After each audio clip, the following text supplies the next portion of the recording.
అందరికీ నమస్కారం.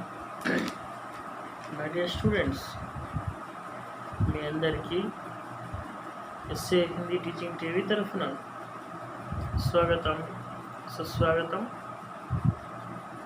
సాధారణంగా ఈరోజు భోర్ కా తారా నాటక్ గురించి మనం మాట్లాడుకుంటున్నాం. అందులో భాగంగా మాధవ్, శేఖర్ యొక్క ఫ్రెండ్ మాధవ్ అండ్ వాళ్ళ ఫ్రెండ్ ఇద్దరు కూడా ఏదో డిస్కస్ చేసుకుంటున్నారు. ఆ డిస్కషన్స్ గురించి మనం ఇక్కడ డిస్కస్ చేద్దాం.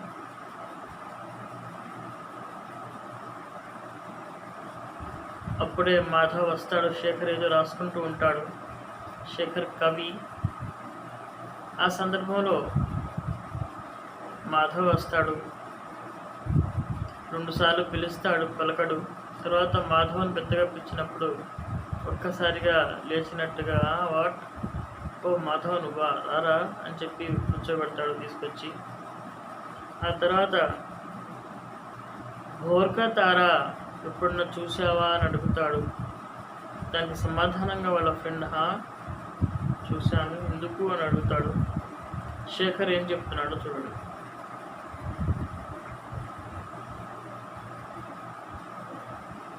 बड़ी गंभीरता पूर्वक कैसा अकेला सा एकटक देखता रहता है। जानता हो क्या? क्यों नहीं जानते? तख्त के दूसरे भाग पर बैठता हुआ। बात यह है कि एक बार राजनी बाला अपने प्रियतम प्रभात से मिलने गई। चली गहरे नीले कपड़े पहनकर, जिसमें सोने के तारे टके थे। जो ही निकट पहुंची, जो ही लाज की आंधी आई और बेचारी रजनी को उड़ा ले चली। रुक कर फिर क्या हुआ?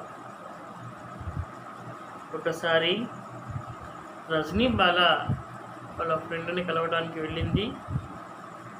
ఆకాశం యొక్క కలరిలో ఆవిడ కలవడానికి పోయింది, సారీ కట్టుకొని. అయితే చాలా దగ్గరికి వెళ్ళింది. చీకటిగా ఉంది. కొంచెం కొంచెం తెల్లవారుతున్నట్టుగా ఉంది. తర్వాత ఏం జరిగిందో చూద్దాం. कुछ उद्योग के बाद प्रभात अकेला रह गया। नहीं, उसने अपनी अंगुलियां पसार कर उसके नील पट को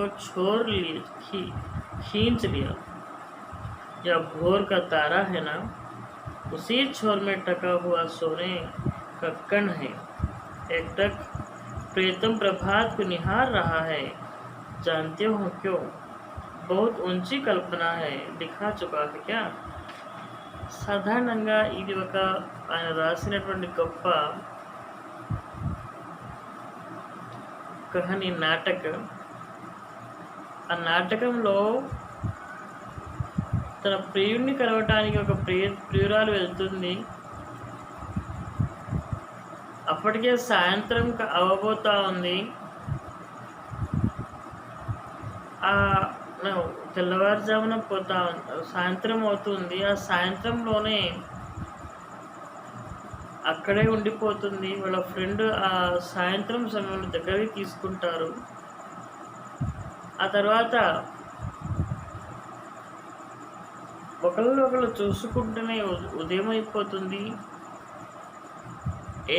ఒకే రకంగా ఉంటారు, ఒకే ఆలోచనలో ఉంటారు.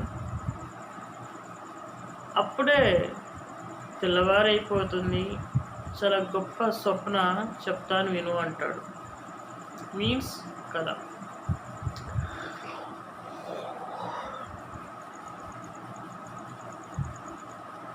नहीं,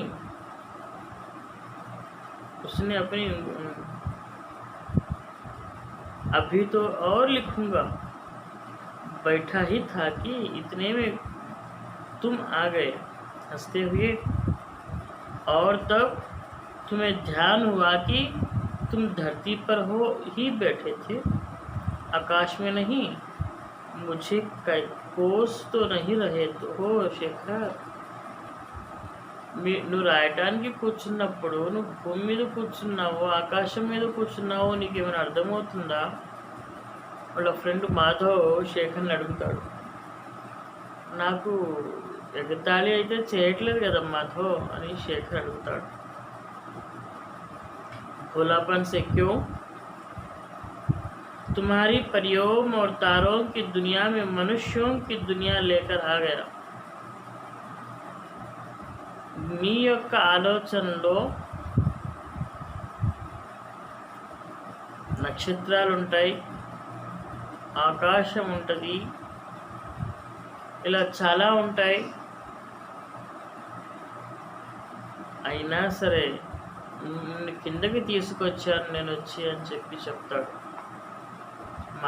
మాధవ్. सच्चेपन से कभी कभी तो मुझे तुम में भी कविता दिख पड़ती. అప్పుడప్పుడు ఆలోచిస్తూ ఉంటే మాధవ్, నీలో కూడా కవిత ఉన్నట్టు అనిపిస్తుంది నాకు అని అంటాడు నవ్వుతూ. मुझमें जोर से हंसकर तुम उठ खेलिया करना भी जानते हो. गंभीर होते हुए शेखर कविता को तो कोमल हृदयों की चीज है. मुझे जैसे कामकाजी राजनीतिज्ञों और सैनिकों को तो छूने भर से मुरझा जाएगी. हम लोगों के लिए तो दुनिया की और ही उलझने बहुत है. మాకంత సమయం లేదయ్యా. మా ఆలోచనలు, మా వ్యవహారం, మా బిహేవియర్, ప్రపంచంలో మాకు చాలా పనులు ఉన్నాయి, ఇంత ఆలోచించాల్సినంత టైం లేదు అని చెప్పి అంటాడు. माधव, तुमने कभी यह भी सोचा है कि इन उलझनों से बाहर निकलने का मार्ग भी हो सकता है? మాధవ్, శేఖర్ అంటున్నాడు, ఇలాంటి ఆలోచనలతోటి, ఇలాంటి కష్టాలతోటి బయటకు రావటానికి కూడా అవకాశం ఉంది, నీకు తెలుసా? और हम लोग करते ही क्या है? रात दिन मनुष्यों की नई नई उलझनों का ही तो उद्योग करते रहते हैं. సాధారణంగా